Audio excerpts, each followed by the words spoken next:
AR Rahman పేరు ఒక brand, ఒక ట్రెండ్ సెట్టర్.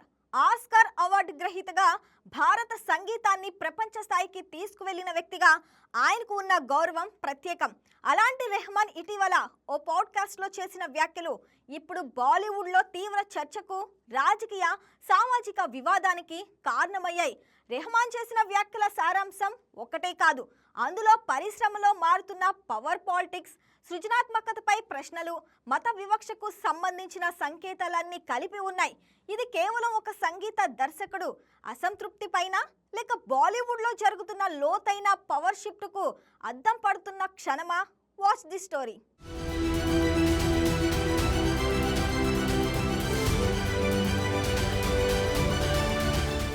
ఏఆర్ రెహమాన్ ఈ పేరు వినగానే ఆస్కార్, గ్రామీ, బాఫ్టా అవార్డులు గుర్తుకు వస్తాయి. భారతీయ సంగీతాన్ని అంతర్జాతీయ స్థాయికి తీసుకువెళ్లిన వ్యక్తిగా ఆయనకు ప్రత్యేక స్థానం ఉంది. అలాంటి వ్యక్తి బాలీవుడ్కు దూరంగా ఉంటున్నానని చెప్పడం, అంతకంటే ముందుకెళ్లి పరిశ్రమలో పవర్ షిఫ్ట్ జరిగిందని వ్యాఖ్యానించడం సహజంగానే చర్చకు దారితీసింది.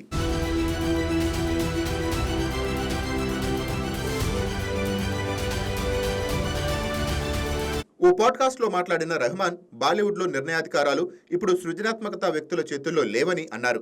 ఒకప్పుడు దర్శకులు, రచయితలు, సంగీత దర్శకులు కథను నడిపించే స్థితి ఉండేదని, ఇప్పుడు మాత్రం మార్కెట్, లాబీలు, వ్యక్తిగత ప్రభావమే పరిశ్రమను శాసిస్తున్నాయని ఆయన వ్యాఖ్యానించారు. ఈ మాటలు బాలీవుడ్లో చాలా కాలంగా వినిపిస్తున్న విమర్శలేనని మరోసారి బలంగా బయటపెట్టాయి.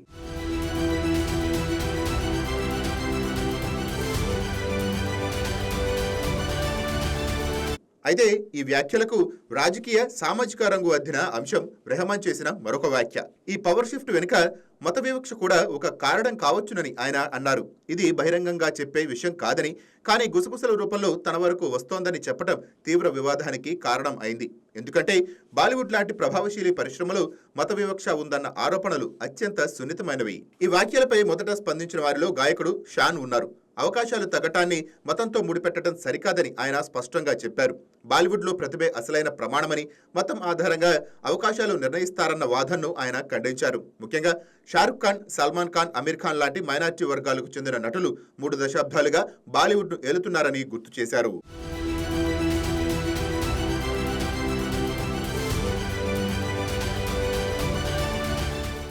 నటి కంగనా రనౌత్ కూడా రెహమాన్ వ్యాఖ్యలపై స్పందిస్తూ పరిశ్రమలో సమస్యలు ఉన్న మాట నిజమేనని, కానీ వాటికి మతాన్ని కారణంగా చూపడం ప్రమాదకర ధోరణి అని వ్యాఖ్యానించారు. బాలీవుడ్లో లాబియింగ్, నెపోటిజం, గ్రూపిజం వంటి సమస్యలు ఉన్నాయని, అవి ప్రతి రంగాల్లోనూ ఉన్నాయని ఆమె అభిప్రాయపడ్డారు.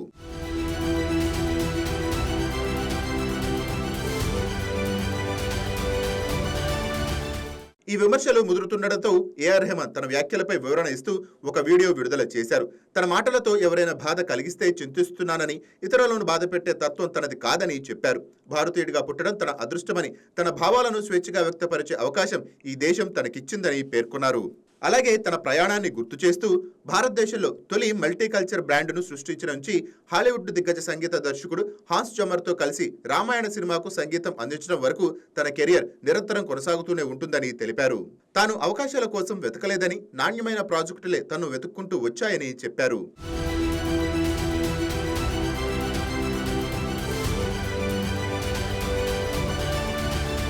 విశ్లేషకుల మాటల్లో చెప్పాలంటే రెహమాన్ వ్యాఖ్యలు వ్యక్తిగత అనుభవాల ఆధారంగా వచ్చినవై ఉండొచ్చు, కానీ అవి బాలీవుడ్లో చాలా మంది లోలోపల మాట్లాడుకునే అవకాశాలను బహిరంగంగా బయటపెట్టాయి. ఓటీటీ వేదికలను పెరిగిన తరువాత కంటెంట్ స్వభావం మారిందని, మార్కెట్ ఒత్తిళ్లు పెరిగాయని, సీనియర్ కళాకారులకు అవకాశం తగ్గుతున్నాయన్న వాస్తవాన్ని విస్మరించలేమని వారు చెబుతున్నారు.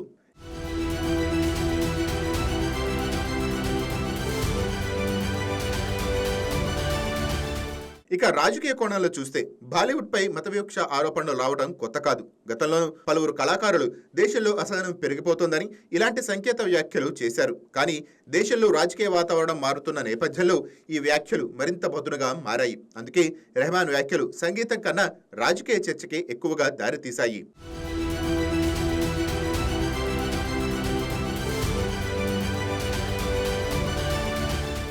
ఈ వివాదం ఒక విషయం మాత్రం స్పష్టంగా చెబుతోంది: బాలీవుడ్ మారుతోంది. అధికారిక సమీకరణాలు మారుతున్నాయి. కంటెంట్ నడిపించే శక్తులు మారుతున్నాయి. ఈ మార్పుల మధ్య సృజనాత్మకతకు స్థానం ఎక్కడ అన్న ప్రశ్నకు ఇంకా స్పష్టమైన సమాధానం లేదు.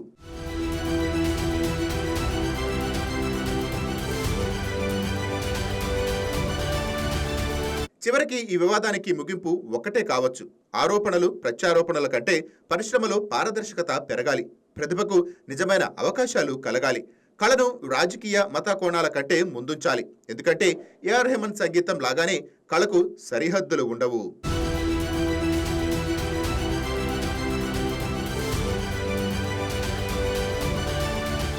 Please subscribe to YK TV Network. Please subscribe to YK TV. Please watch YK News. Don't forget to subscribe YK News channel